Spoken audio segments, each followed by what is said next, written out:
Hello guys, welcome to all. இதுதான் நம்ம melody menu.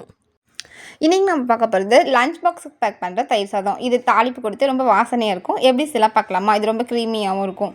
வாங்க பார்க்கலாம். பச்சரிசியை 4-5 விசில் விட்டு எடுத்துக்கோங்க. 1 கப் பச்சரிசிக்கு 4 கப் தண்ணி, 1 கப் பால். இந்த கணக்கில் வேக வச்சு எடுத்துக்கோங்க. இப்படி நீங்கள் 4-5 விசில் விடும் போதே அது நல்லா குலைவாக வெந்துடும்.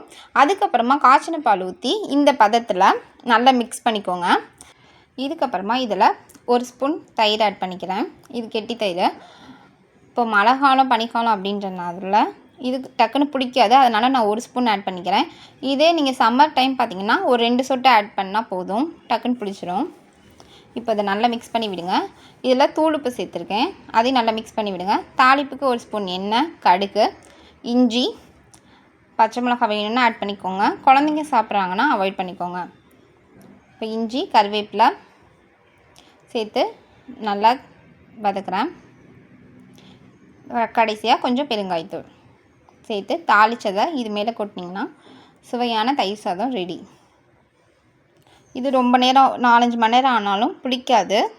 லைட்டாக பார்த்திங்கன்னா இந்த கன்சிஸ்டன்சியில் தான் இருக்கணும். லாஸ்ட்டாக கொத்தமல்லி தழை தூவி நல்லா மிக்ஸ் பண்ணி சர்வ் பண்ணிங்கன்னா டேஸ்டான க்ரீமியான தயிர் சாதம் ரெடி. தேங்க்யூ.